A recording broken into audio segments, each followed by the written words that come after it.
11 марта 1314 года, по другим данным это было 18 марта, на еврейском острове в городе Париже был сложен костер. Костер представлял из себя столб, к которому привязали 70-летнего старика и обложили его хворостом, пропитанным горючей жидкостью. Старика привязали два палача, третий палач бросил горящий факел. Костер моментально взвился и охватил своим огнем старика. Старик, по легенде, крикнул следующее: «Папа Климент, король Филипп, рыцарь Гийом де Нагаре, не пройдет и года, как я призову вас на суд Божий. Проклинаю вас! Проклятие на ваш род королевский до 13-го колена». На костре горел последний магистр ордена тамплиеров Жак де Моле.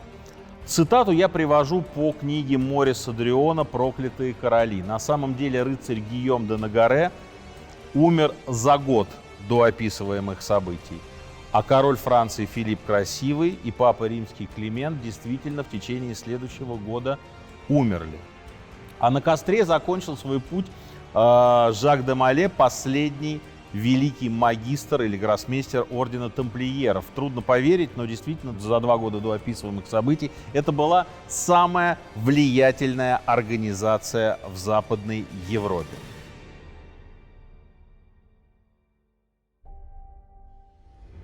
Восемь столетий уже прошло с этого момента, но до сих пор историки, писатели, публицисты, журналисты возвращаются к теме ордена тамплиеров. Это действительно была одна из самых могущественных организаций, возможно, самая могущественная организация своего времени. У ордена множество тайн, легенды о несметных сокровищах, проклятие Жака де Моле, о котором мы еще поговорим. Чем же на самом деле являлся орден тамплиеров? В прошлом выпуске мы говорили с вами о крестовом походе. Вот в результате первого крестового похода на Ближнем Востоке появляется Иерусалимское королевство и еще несколько владений западных крестоносцев или владений франков, как их называли арабы. Да, это всевозможные города-государства, у которых были разные отношения с Иерусалимским королевством, с арабским миром. Тем не менее, франки, западные рыцари, пришли на Ближний Восток. Вслед за ними стали приходить паломники, потому что дорога, казалось бы, стала более безопасной. Гроб Господень под контролем рыцарей. Паломники шли из Европы, по дороге их грабили и убивали. Ну, как водится, не без этого. Понятно, что они шли с каким-то своим нехитрым скарбом, но лихих людей, разбойников во все времена было достаточное количество. И, собственно говоря, паломники от этого очень страдали. И вот французский рыцарь, которого звали Гуго де Пейн, с своими товарищами, по разным оценкам их было то ли 9, то ли 18, появляются в Иерусалиме при дворе короля Балдуина II. И говорят ему: дорогой король, ужасные вообще творятся вещи с паломниками. Мы хотели бы охранять паломников на всем их пути в Святую Землю. Охранять мы хотим их совершенно безвозмездно, нам от тебя ничего не надо, вот действительно мы преисполнены вот такой миссии служения. Король Балдуин проникся всем этим делом и выдал место проживания этим рыцарям, которым стал храм Соломона или мечеть Аль-Акса. И, собственно, именно поэтому рыцарей храма называли храмовниками или тамплиерами, потому что тампль — это по-французски храм. Вот, соответственно, таким образом появились на Святой Земле тамплиеры. Организация начала расти, и надо сказать вообще, да, что первый крестовый поход — это был действительно во многом поход во имя веры, во имя освобождения гроба Господня. Действительно, очень много людей совершенно искренне верили в то, что они делают благое дело. И, в общем, Гуго де Пейн был, безусловно, таким рыцарем, и соратники его были такими же. Весть о том, что, значит, создан орден храма в Святой Земле, она сразу начала распространяться по Западной Европе. И в орден тамплиеров стали вступать рыцари, стали вступать дворяне со всей Западной Европы. Это стало престижном, я не хочу употреблять слово модном, но тем не менее, да, конечно, если, в общем, ты хочешь снискать себе славы и хочешь встать на какой-то путь действительно доброго дела во имя Слова Христова, во имя дела Христова, то вот тебе путь лежит в тамплиеры. И, собственно, орден стал расти, у него стало все больше и больше братьев-монахов. И, собственно говоря, пока у него нет устава, он появится чуть позже, и устав для ордена тамплиеров напишет Бернар Клервоский. Это знаменитый монах, наставник 2 римских пап, человек, который проповедовал Второй крестовый поход, и во многом благодаря ему Второй крестовый поход состоялся. Человек, который проповедовал крестовый поход против славян. Действительно, не все походы были на Ближний Восток, в Святую Землю, были походы против славян, и были даже походы внутри Франции, об этом мы поговорим еще в следующем выпуске. В общем, Бернар Клервоский был человек, который был активным проповедником этого крестового похода. И, собственно говоря, он написал устав ордена тамплиеров. В 1139 году происходит важнейшее событие в истории ордена. Папа Иннокентий II издал буллу, или папский указ, если говорить обычным русским языком, который назывался «Omne datum optimum» — «Всякий дар совершенен».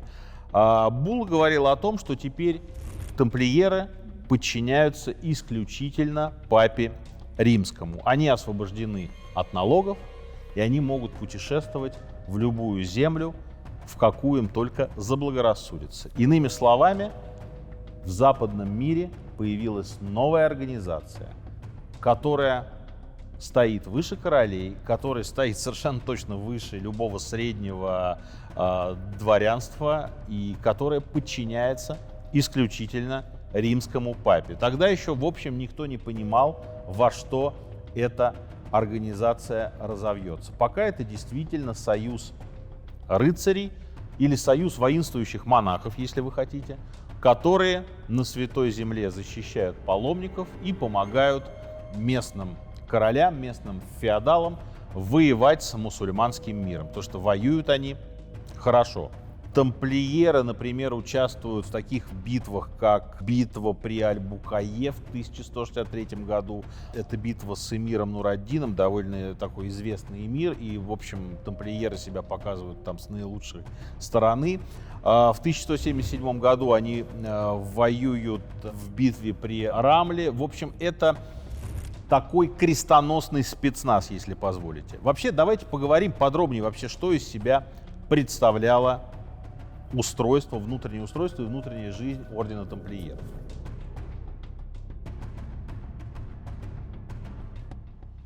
Как я уже сказал, вступить в орден тамплиеров было для любого рыцаря очень почетно, но жизнь была достаточно тяжелая. Рядовой воин-тамплиер — это рыцарь, который выглядит вот таким образом: кольчуга, латы, поверх белый плащ с нашитым пурпурным крестом. Это отличительный знак тамплиеров, который будет с момента основания и до последних дней ордена, даже еще на несколько столетий дальше он будет нам известен, тоже потом расскажу почему. Чем занимается рыцарь-тамплиер, который приезжает в Святую Землю? Ну, во-первых, он отказывается от всех мирских благ. Обет безбрачия, никого нельзя обнимать и целовать, вплоть до собственной сестры и собственной матери. Аскеза, хлеб, вода, очень простая пища, никаких излишеств, фрукты позволяются по каким-то специальным праздникам. И, собственно говоря, жизнь состоит из нескольких вещей. Ты молишься, ты кормишь бедняков, это по уставу ордена, каждый рыцарь должен был делать. Ты, безусловно, сражаешься, потому что на Ближнем Востоке постоянная война с мусульманами идет. Монашеского сана, несмотря на то, что я их назвал воинами-монахами, монашеский сан рыцари не принимают. Но, тем не менее, по жизни, по аскезе, по бедности, по суровости быта, по постоянным молитвам, конечно, их жизнь была близка к монашеской. Это были действительно бедные рыцари. И вот печать ордена тамплиеров, она выглядит таким образом. Видите, 2 рыцарей скачут на одной лошади, чтобы подчеркнуть, что у нас нет никаких других помыслов, кроме благих целей. Мы совершенно бедные люди, у нас вот одна лошадь на двоих рыцарей, да, вот таким образом мы вынуждены сражаться. Это станет печатью ордена, и потом к этой печати вернется Филипп Красивый и по-другому объяснит, что это значит. Рыцарь, как я уже сказал, не может целовать ни мать, ни сестру, он отрекается от плотских утех, принимает обет безбрачия. Более того, чтобы, не дай Господь, не случилось ночью рукоблудия, когда братья не видят, рыцари были обязаны спать при свете свечи, чтобы, значит, тени сатанинские ночью не смогли рыцаря, значит, ввести в облуд и, значит, искусить его таким образом. Действия рыцарей были регламентированы документом из 72 пунктов. Вот два важных пункта — это запрет убивать христиан, которые рыцари, конечно, нарушали, и запрет отступать в бою. Я не случайно назвал тамплиеров рыцарским спецназом, потому что действительно об их умении воевать слагались легенды. Рыцари практически никогда не отступали и практически никогда не сдавались в плен. Практически тоже расскажу, что были исключения, конечно, постыдные. Нарушители устава карались достаточно жестко. Их пароли, их изгоняли из ордена, это вообще самое жесточайшее, что было. Их лишали права носить сутану с нашитым крестом, а людей, которые злостные правонарушения, проступки совершали, их сажали на хлеб и воду на несколько месяцев или даже на несколько лет, закованными в колодки, чтобы они, значит, там таким образом усмиряли свою плоть и усмиряли свои помыслы. Магистру позволено было давать коней или оружие кому угодно, и вообще любую вещь он мог дать кому угодно. Отказывать магистру было нельзя. Все, что магистр тебе приказывал, ты должен был исполнить незамедлительно, если ты был в состоянии сделать это, я имею в виду, если тебе позволяло здоровье. То есть магистр ордена — это был человек, которому подчинялись все беспрекословно. Могущество ордена растет. В орден вступают все новые и новые члены. По разным данным, до 15 тысяч, а в момент пика до 30 тысяч рыцарей были в ордене тамплиеров. Откуда же в ордене были деньги? Потому что действительно о несметных сокровищах тамплиеров сложны легенды. Рыцари вступали в орден тамплиеров разные. Вступали рыцари бедные, вступали рыцари богатые, вступали члены влиятельных семей и благородных домов. Все имущество вступивших в орден тамплиеров доставалось ордену. Это первый источник богатства. Второй источник богатства — это дороги. Тамплиеры для того, чтобы охранять паломников, построили разветвленную сеть дорог. Раньше, в средние века, для того, чтобы тебе проехать по дороге из одного графства или из одного владения в другое, ты должен был платить пошлину, потому что все дороги кому-то принадлежали, никаких просто бесплатных дорог не было. Дороги тамплиеров были бесплатные, но они содержали, каждая дорога имела несколько, как бы сейчас сказали, гостиниц, а тогда попросту постоялых дворов, где паломники могли перекусить и остаться переночевать. Все это приносило деньги ордену без всяких налогов, как я вам уже сказал, от налогов они были освобождены. Еще одна история — это лицензия на флот в Средиземноморье. Тамплиеры перевозили по Средиземному морю купцов, паломников, дипломатическую почту. За все это брали деньги. Налогов они тоже никаких не платили, но они все-таки практически монахи. Следующий момент. Когда ты вступаешь в Святую Землю, когда ты идешь в крестовый поход, или даже когда ты, может быть, не идешь в крестовый поход, а у тебя есть спорные земли. От такого в средние века было просто каждый день. На границе наших двух земель стоит деревня, которая непонятно кому принадлежит. То ли мне, то ли соседу Васе. И мы с этим соседом Васей постоянно воюем. Что нужно сделать, чтобы эту землю у тебя никто не отобрал по праву? Даже если у тебя с документами, как сейчас бы сказали, непорядок. Ты передавал это все тамплиерам в управление, у тамплиеров ничего забрать было нельзя. Иди забери у него. Ты даже королю не можешь пожаловаться на них, потому что они скажут: подождите секундочку, мы к королю никакого отношения не имеем, у нас есть папа римский, до свидания. И, собственно, это еще один источник дохода тамплиеров. Доходило до того, что им завещали целые провинции. Алонсо I, король Арагона, который владелец Наварры был, ко всему прочему, после своей смерти все свои земли Арагон и Наварру завещал ордену тамплиеров. Земли Арагона тамплиерам не достались, но вместо этого элиты откупились от них достаточно большим количеством денег. И, в общем, такие истории, они были по всей Западной Европе. С тамплиерами важно было сотрудничать, выгодно с ними было дружить, потому что они могли дать охрану, они могли защитить твои земли, и они могли дать тебе денег взаймы, потому что огромное количество средств свободных, которые скапливались у тамплиеров, они пускали в рост, то есть они занимались ростовщичеством, что было, конечно, запрещено, но они обходили этот закон и, собственно говоря, просто при составлении документов завышали стоимость займа, который ты у них брал, и таким образом скрывали свою комиссию. Работать с ними было гораздо более выгодно, чем с евреями, например. Евреи, которые традиционно занимались ростовщичеством, давали деньги под 25-40%. Итальянцы, венецианские, генуэзские купцы, от 30 до 40% работали. Тамплиеры работали по щадящей, как сейчас бы сказали, ставке в 10%. И, естественно, с ними было очень выгодно работать. Мы часто говорим о безналичной оплате, оплата по безналу. Вот этот самый безнал придумали тамплиеры. Каким образом?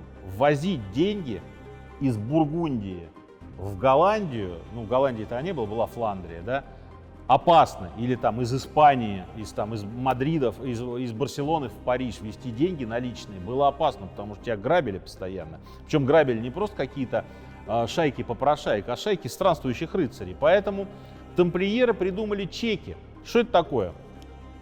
У тамплиеров есть ячейка в Милане, отделение.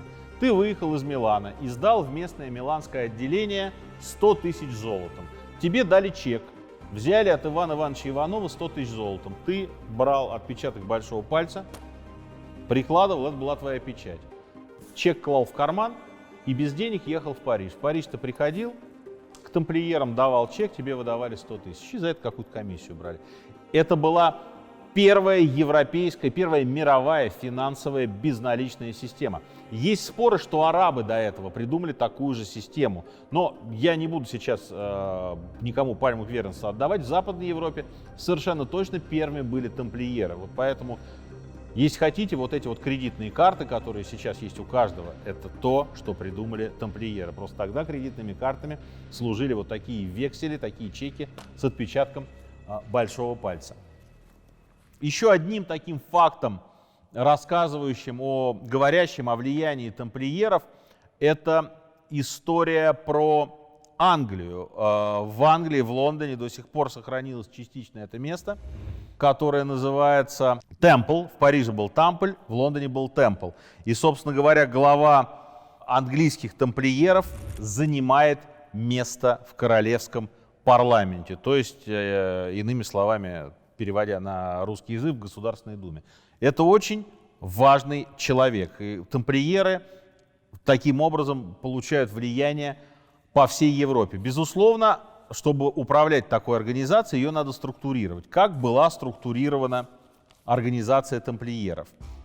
Орден был разделен на 10 провинций. Иерусалимская, Триполи, Антиохия, Франция, Англия, Пуату, Анжу, Португалия, Апулия и Венгрия. Провинции разделялись на командорство и приорство, делившиеся на еще более мелкие единицы, которая называлась дома. То есть структура была абсолютно четко формализована и очень хорошо разветвлена.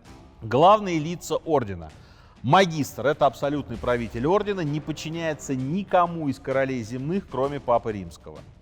Визитатор – это духовное лицо, уполномоченное главой ордена на осмотр всех подведомственных ему монастырей. Синешаль – это человек, который ведает снабжением и бытом ордена, выступает в роли представителя великого магистра в его отсутствие, и во время того, как магистр присутствует, он его главный советник. Маршал ордена – это человек, ответственный за военную подготовку, и во время войны маршал, как правило, возглавляет войско тамплиеров, если его не возглавляет великий магистр. Смотритель одежды – это человек, который занимается экипировкой братьев. Командоры 3 провинций Востока – Иерусалим, Триполи и Антиохии. Все они подчинены только магистру и генеральному капитулу. Каждый из них имеет под своим началом собственного маршала и собственное войско. За командорами провинций шли шателены, это управляющие замками. Вообще тамплиеры построили огромное количество замков и огромное количество готических соборов. Есть такой миф, что вот они нашли ту самую чашу Грааля, из которой они, например, она дала им высочайшие знания о строительстве, архитектуре и математике, благодаря чему они могли рассчитывать, как строить крепости и как строить соборы. Ну, по более приземленной версии, они это знание просто взяли на Ближнем Востоке, где тогда уже фортификация гораздо дальше шагнула вперед, чем в Европе. Смотрители домов, сержанты, они управляли сельскими владениями ордена. У ордена было огромное количество земель, на землях этих паслись коровы, там были какие-то, значит, люди, которые их возделывали, надо было собирать урожай, то есть вполне себе это была сельскохозяйственная часть корпорации тамплиеров. Командоры рыцарей или командоры подразделений командовали высшими чинами, но сами по себе над солдатами большой власти не имели.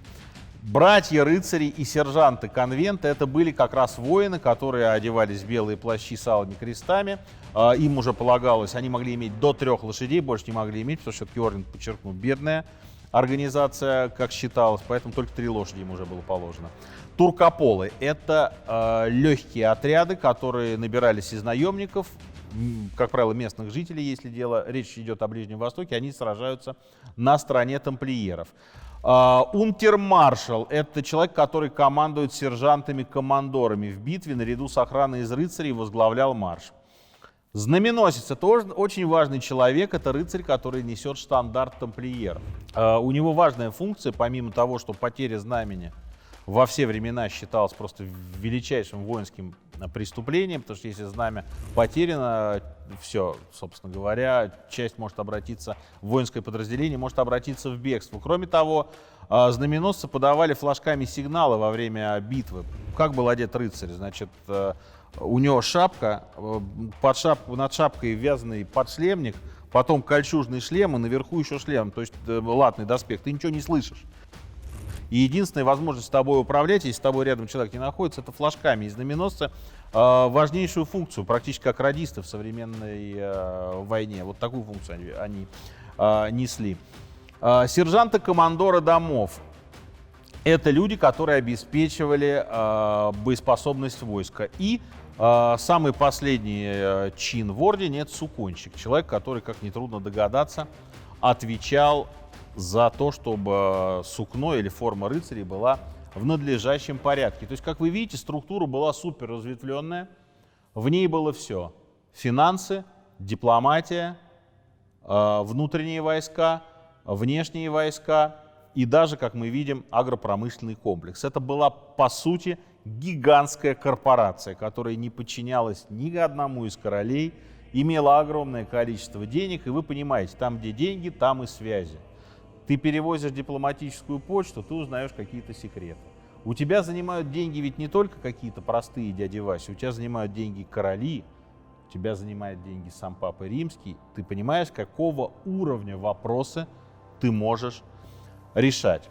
Я начал говорить о битвах. Действительно, тамплиеры считались хорошими воинами. Не то, что считались, они действительно были хорошими воинами, которые никогда не отступали. Но вот был один из постыдных моментов.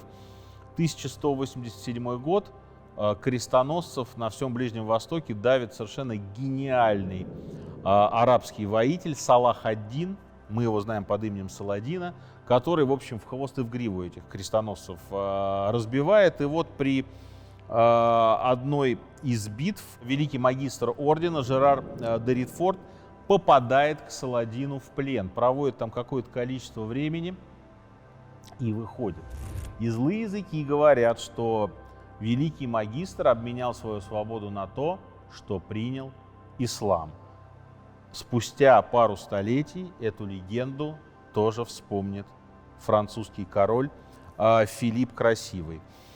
Одной из высших точек в истории тамплиеров на Ближнем Востоке является взятие города Акра. Это 1191 год, город отбивают у мусульман, и в город входят тамплиеры. Город становится частью Иерусалимского королевства, и в Акре разворачивается еще одна, наряду с Иерусалимом, еще одна штаб-квартира тамплиеров на Ближнем Востоке. 100 лет, еще целых 100 лет тамплиеры находятся на Ближнем Востоке, и город Акра становится их столицей. В Акре помимо тамплиеров еще два ордена. Это орден Госпитальеров и Тевтонский орден. Тевтонский орден, он в основном будет известен по своим деяниям на землях прусов, прибалтов. Он будет известен своими войнами с поляками и русскими на другом конце света. Но пока не находится там, в Святой Земле, между орденами идет жесткая конкуренция. Например, когда идет война между двумя итальянскими республиками, Генуэзской и Венецианской, это два главных торговца на Средиземном море, обе республики нанимают на свою сторону кто-то тамплиеров, кто-то госпитальеров, кто-то тевтонцев. Во всех этих междоусобицах тамплиеры принимают активнейшее участие. Собственно говоря, я сказал вам, что нельзя им убивать христиан, но вот в 1241 году, например, они сговорились, тамплиеры в смысле с Дамаском, сговорились против тевтонцев и госпитальеров, и, собственно говоря, во время стычек они достаточно жестко вырезали коллег-конкурентов из других орденов. Как я вам уже сказал, денег у них становится все больше и больше, влияние все больше и больше. И, в общем, на Ближнем Востоке тамплиеры, конечно же, главным образом воюют на стороне христианских королей или на стороне франков, да, как их называли арабы. Но, в общем, они совершенно не гнушаются нет-нет, да и вступить в союз с Дамаском, вступить в союз с какими-то арабами и с большим удовольствием, значит, за деньги или за какие-то политические амбиции повоевать. В общем, тамплиеры учатся, это действительно становится огромная корпорация, у которой есть свой флот, у которой есть свои банки, у которых есть свои частные военные корпорации. И действительно, тогда становится первый вопрос. Ведь мы еще, когда говорим о Европе средних веков, нет такого нация французов, нация англичан, она позже появится.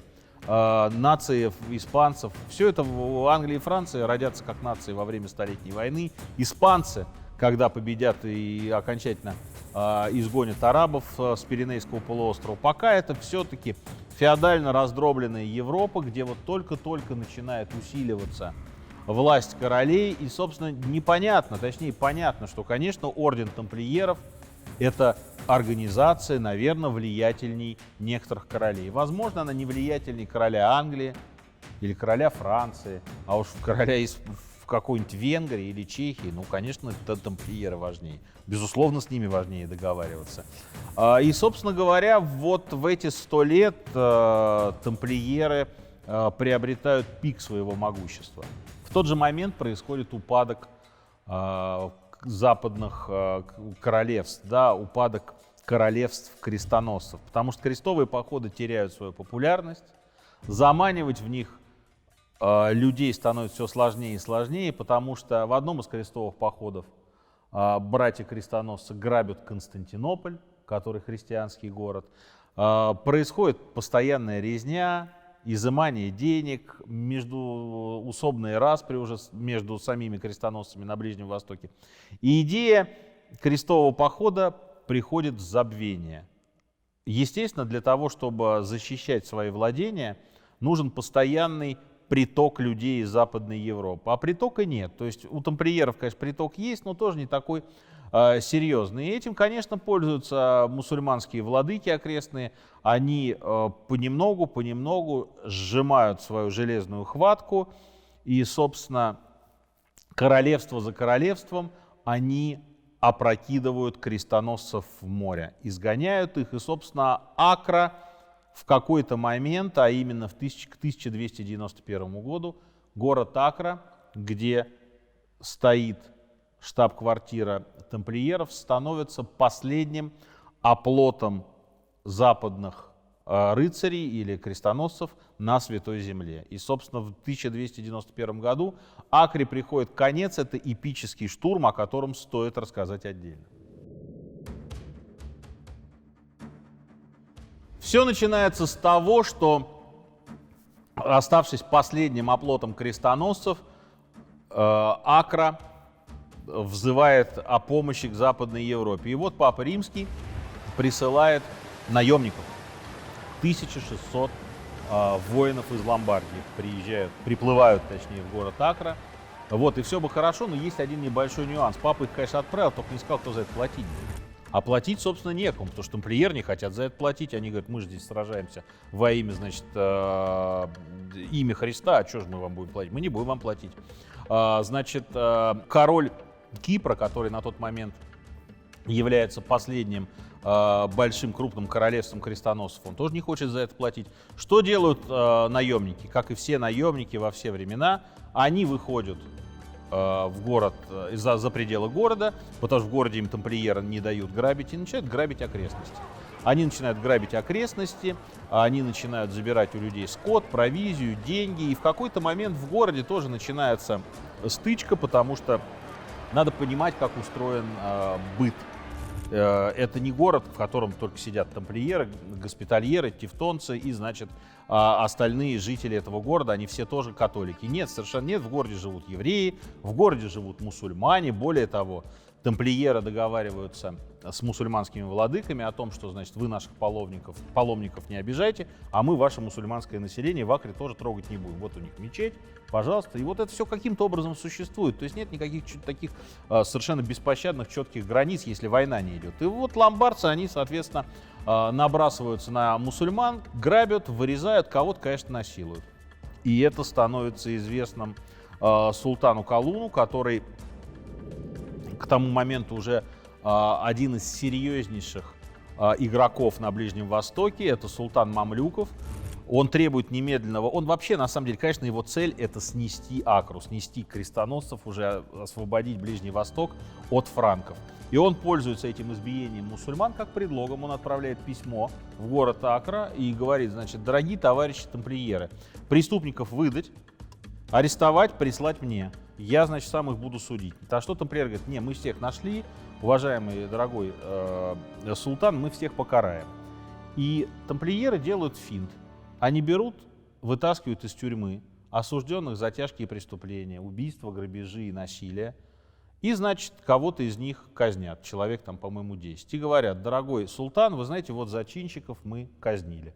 У султана везде свои уши, он говорит, нет, ну слушайте, давайте мы закончим игрушки, вы меня обманываете, вот, и я поэтому сам приду и ваших вот этих насильников покараю. Он собирает огромную армию, и осенью 1290 года он двигается на Акру, но в походе он умирает. И его дело продолжает его сын Хамиль, который в следующем году, в 1291, в марте, двигается на штурм Акры. Сейчас трудно понять, сколько у него было людей, по разным оценкам, от 60 тысяч до 600 тысяч. Я думаю, 600 тысяч, конечно, не было, было 1060 вполне возможно. Вообще, как я теперь понимаю, штурм Акры стал пособием для съемок всех фильмов о Средневековье или всех фэнтези. Ну, в частности, я уверен, что им вдохновлялись сценаристы и постановщики батальных сцен при съемках «Игры престолов» и при съемках «Властелина колец». Сейчас я объясню, почему.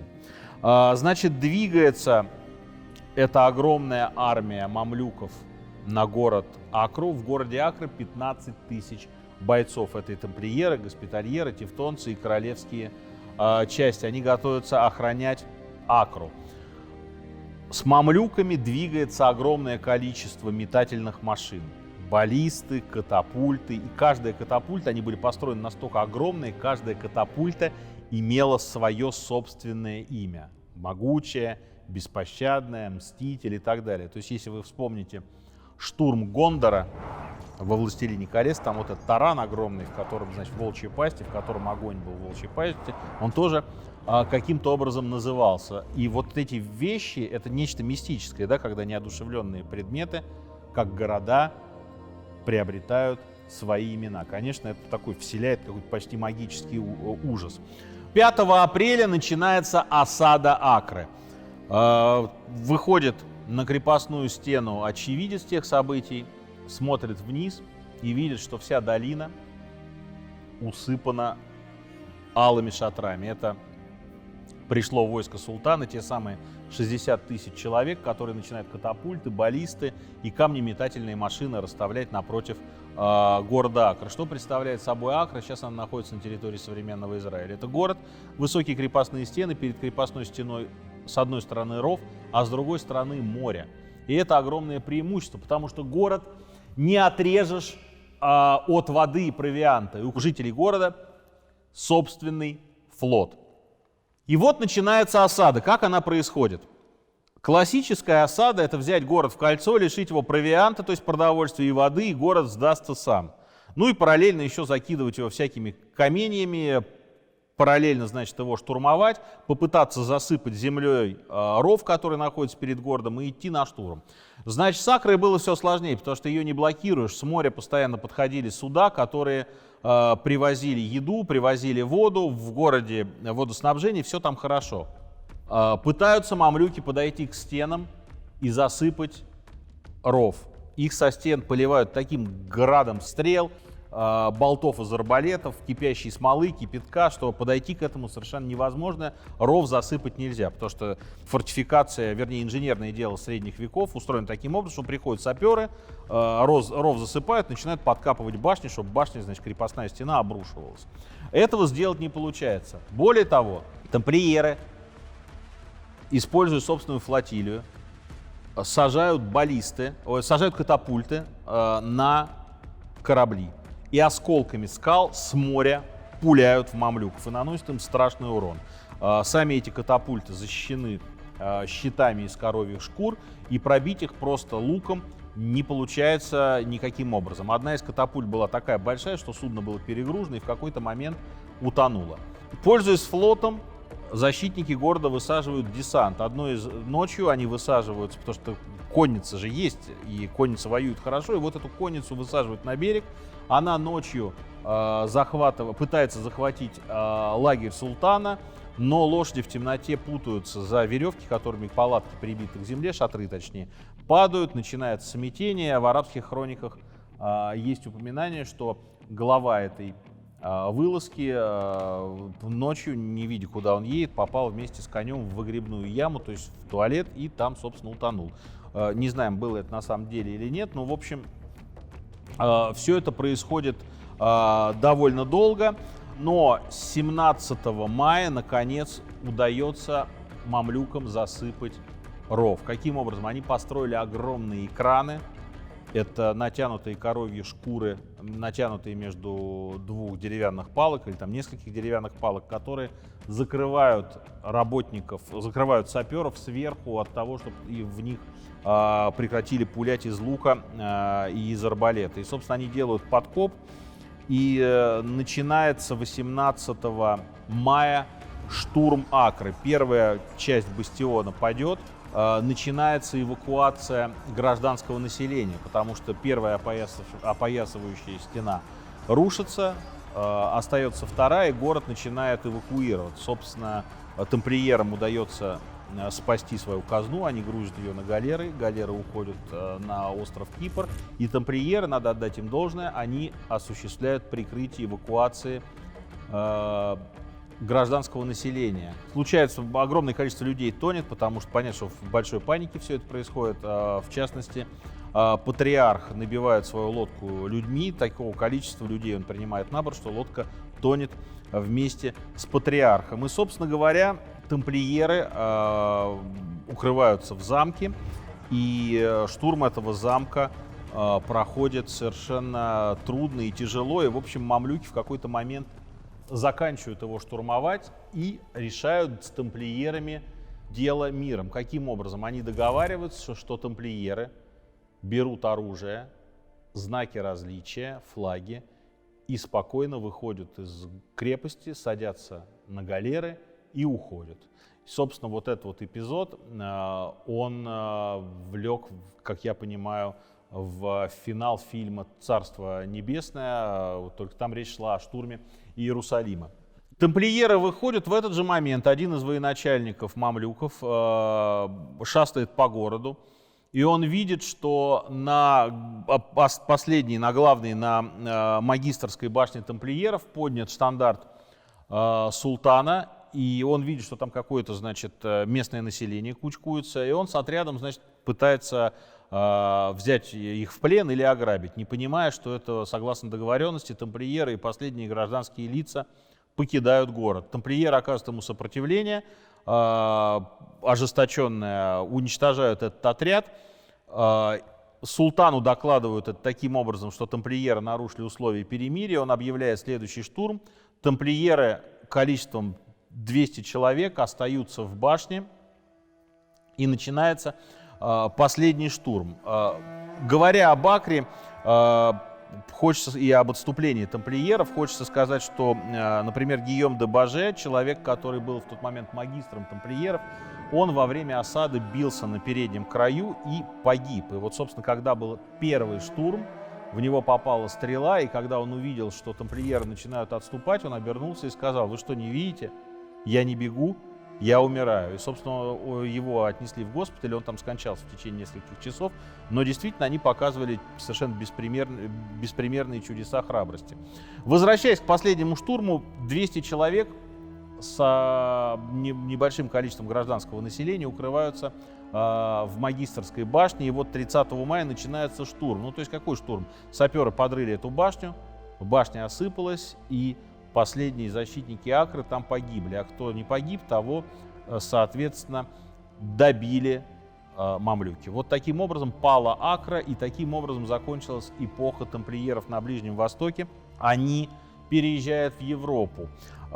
Спустя 50 лет паломник Людольф Сатхеймский путешествует на Ближнем Востоке, и он встречает двух стариков с семьями, которые оказываются двумя последними тамплиерами.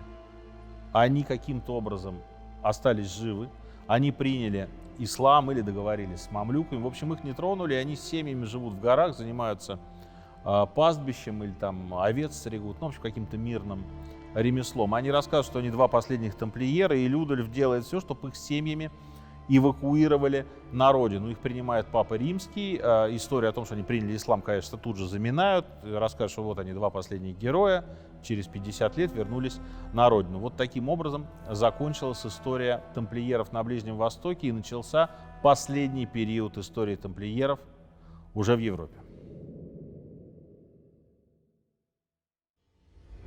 Последняя часть истории тамплиеров связана с Францией. Вообще, орден тамплиеров связан с Францией. Большинство, подавляющее большинство всех его великих магистров — это французские дворяне. И, собственно, орден делает своей столицей Париж, а точнее Тампль, это укрепленная крепость в центре города Парижа. На сегодняшний день она не сохранилась. Прежде чем рассказать о разгроме тамплиеров, надо рассказать о французском короле Филиппе Красивом. Я уже сказал, что вот этот момент, когда начинается война за становление нации, война за жесткое централизованное государство. И Филипп Красивый — это тот человек, который начал консолидировать Францию, воюя со всеми по кругу. С англичанами, с Фландрией, с бургундцами, с мелкопоместными и крупными феодалами, подчиняя их своей воле. Естественно, эта война требует денег. Филиппу постоянно нужны деньги, французской короне постоянно нужны деньги. Где брать деньги? Деньги, конечно, надо брать в банках. Никаких банков никаких нет, есть ростовщики. И главные ростовщики — это евреи. И Филипп Красивый устраивает несколько еврейских погромов. В частности, евреев обвиняют по всяким надуманным поводам, что они едят детей, например, или, значит, каким-то образом богохульствуют над христовой верой. У них изымаются все деньги, а евреи из Франции изгоняются. И, собственно, почему еврейский остров-то, на котором последний магистр тамплиеров был сожжен, почему он еврейским называется? Потому что там еврейскую семью сожгли именно за то, что они там, я уже не помню это обвинение, там ребенка съели или там в икону плюнули, ну что-то им в чем-то их обвинили, потому что они были семьей ростовщиков, у них забрали деньги. Филипп постоянно занимается изъятием денег. У евреев, у итальянских ростовщиков и у каких-нибудь аристократов, с которыми корона воюет время от времени. То есть короне нужны деньги, корона эти деньги получает. Вторая часть войны Филиппа — это очень важная война с Папой Римским, потому что, война холодная, потому что все-таки оружием, до такого даже Филипп Красивый не дошел, оружием с Папой Римским воевать нельзя. Кто главный владыка западного мира? Король или Папа Римский? Папа Римский считал, что он, потому что Божьей милостью уже власть, а я представитель Бога на земле, то есть высшая его инстанция. Поэтому давайте вы будете подчиняться мне. И, собственно, апофеозом этой войны является война Филиппа с папой Бонифацием VIII. Сначала припирание в письмах, потом в какой-то момент Филипп запрещает экспортировать из Франции драгоценные камни, серебро, золото и медь. Это значит, что Папа Римский лишается доходов с французских церквей. Папа Римский немедленно призывает Филиппа Красивого к своему суду и говорит, что я вообще здесь представитель Бога на земле, а вы вообще король всего-навсего, поэтому вы являетесь в Рим, я вас буду судить. И начинается обмен письмами. Папа выпускает несколько булл, обвиняя Филиппа Красивого в самоуправстве. И во Франции, в элите Франции начинается брожение, потому что элита тоже не понимает, сейчас надо папу поддержать или Филиппа. Как папа сейчас отлучит Филиппа от церкви, и что, мы вместе с ним будем грешники? Но все-таки уже элита тогда сильнее привязана к местному королю, чем к Папе Римскому. И вот в этот момент Филипп Красивый собирает Генеральные Штаты. Многие считают это основой парламентаризма во Франции, потому что Генеральные Штаты — это высший совещательный сословный орган, где есть представители всех сословий, которые собираются в важные для страны моменты, чтобы принимать важные решения. На самом деле он их собрал, чтобы элита сказала: мы вместе со своим королем, мы против Папы Римского. И действительно элита это говорит. И Филипп таким образом демонстрирует, что Франция, вернее ее элиты, совершенно жестко сплотились вокруг своего короля, то есть Папу Римского мы не боимся. Филипп посылает своих представителей в Рим. По слухам, Бонифация VIII убивают. Возможно, он умирает сам, возможно, его убивают, и за этим стоит Филипп Красивый. И вот в этой точке начинается еще одно важное историческое событие — это авиньонское пленение пап. Действительно, папы римские не всегда находились в Риме. Филипп Красивый, прикрывшись тем, что в Риме очень неспокойно, постоянные распри, война между мелкими и крупными феодалами, папе там очень опасно находиться. Он предложил город Авиньон сделать столицей папства. И папы на несколько десятилетий туда переезжают. Начинается так называемое авиньонское пленение пап. Папы в основном в этот момент выбираются исключительно из французов. И первым таким папой становится Климент V. Как вы понимаете, все эти папы периода авиньонского пленения напрямую зависят от французского короля. И это, наверное, момент высшего расцвета, высшей точки французского государства средних веков. И вот наступает 1307 год, когда тамплиеров громят. Собственно, что произошло? Филипп Красивый, жесткий король-самодержец, который победил наиболее строптивых местных феодалов, который победил Папу Римского, оглядывается по сторонам и понимает, что кроме королевской власти во Франции есть власть тамплиеров. У них очень много сторонников, у них большое количество земель и замков, у них огромное количество денег. Самое главное, что у них огромное количество влиятельных должников. Папа Климент V должен тамплиерам денег, Филипп Красивый должен тамплиерам денег. Бытует легенда, что во время парижского восстания черни в 1306 году Жак де Моле, великий магистр тамплиеров, укрыл Филиппа Красивого в Тампле, в своем замке. И там Филипп увидел, как тамплиеры живут. Огромное количество сокровищ, золота, драгоценных камней, ими набиты подвалы. Филипп Красивый подумал, что, конечно, с таким количеством денег и на свободе, но это какая-то недоработка. И, собственно, Филипп начал готовить просто беспрецедентную полицейскую акцию. 12 октября хоронят невестку Филиппа Красивого, и одним из главных распорядителей похоронной процессии становится Жак де Моле, великий магистр тамплиеров. На следующий день, то есть ничего не предвещает беды, король рядом с ним рука об руку, тамплиеры влиятельные и уважаемые члены общества. На следующий день, пятница 13, именно отсюда, как считается, пошло поверье о том, что пятница 13 это дурное число. И вот ночью, пятница 13, одномоментно по приказу короля арестованы тамплиеры на всей территории Франции. Сначала арестован Жак де Моле, потом арестован Гуго де Перо, его генеральный визитатор, и по всей стране начинают хватать тамплиеров и сажают их в тюрьму. Здесь возникает вопрос у меня, на который нет ответа. А как они дали себя арестовать, если у них были везде связи, везде свои шпионы? У меня нет этому объяснения, и я думаю, что в тот момент тамплиеры считали себя государством в государстве, настолько влиятельной корпорацией, что они подумали, что ну что с нами могут сделать? Ну по навету короля сейчас даже если нас схватят, ну мы отобьемся, ну в смысле либо откупимся, либо все-таки мы же подчинены Папе Римскому, Папа Римский за нас заступится и решит вопрос. Но этого не случилось. Тут надо сказать, что Филипп Красивый был человек жестокий, но очень хитрый и изворотливый. Очевидно, что во все времена нельзя взять просто так кого-то и арестовать, особенно если этот кто-то является уважаемым членом общества. Нужна необходимая пиар-кампания. Насколько беспрецедентной была полицейская акция, настолько же крутой была пиар-кампания. Значит, тамплиеров обвиняют в тихчайших ересях, в отречении от Иисуса Христа, в том, что у них есть тайные обряды, оплевывание распятия, значит, поклонение идолу Бафомету, это значит козлобородый, рогастый, с копытами, значит, идол, ну, сатана, который является главным вообще столпом общества тамплиеров. По преданиям, в подвале в Париже он изготовлен из чистого золота, в глазах изумруды. Ему они поклоняются, и вместо крестов на шее носят веревки, которые, значит, которыми обмотана эта фигура Бафомета. Значит, их обвиняют, ну, естественно, что они едят людей, а что лично сатана их трапезы посещает. Вот, собственно, они целуют этого идола в непристойных местах, ну, понятно, в каких. Братьев умерших они не хоронят, а кремируют, а прах подмешивают в еду и на общих трапезах едят.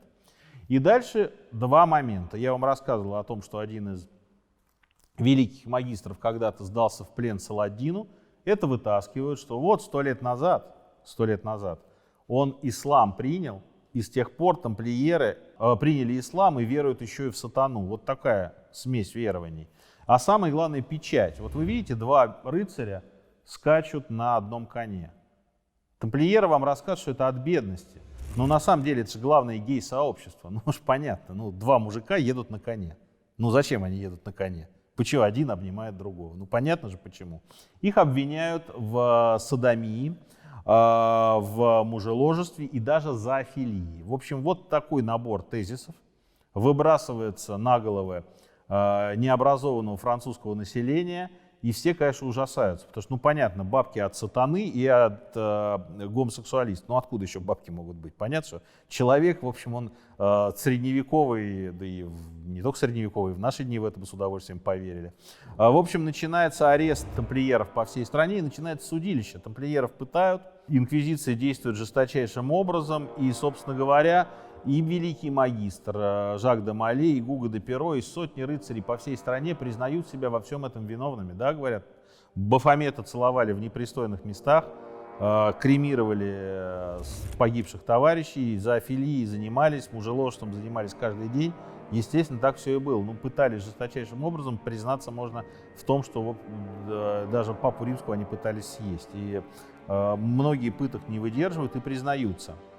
И начинается длинное судилище, то есть в 1307 году их всех похватали, и до 1311 года продолжаются судебные процессы. Папа Климент не заступается, более того, Филипп вовлекает его в эту историю, и папа становится одним из главных обвинителей, и в октябре 1311 года происходит судебный процесс на Вьенском соборе, и на нем церковники во главе с Папой Римским решают распустить орден тамплиеров. В течение нескольких лет орден громят, тамплиеров сажают на пожизненные сроки, они выходят, либо не выходят вовсе, либо выходят глубокими стариками. Часть денег удается изъять, а основная часть сокровищ тамплиеров пропадает. И это одна из главных легенд, о которой чуть позже я расскажу. Что это значит с точки зрения истории? Филипп Красивый одерживает главную победу в истории своего правления. Он подчиняет себе папство и пересаживает его в Авиньон. Он громит самую главную транснациональную корпорацию Европы, это орден тамплиеров, и забирает у них деньги.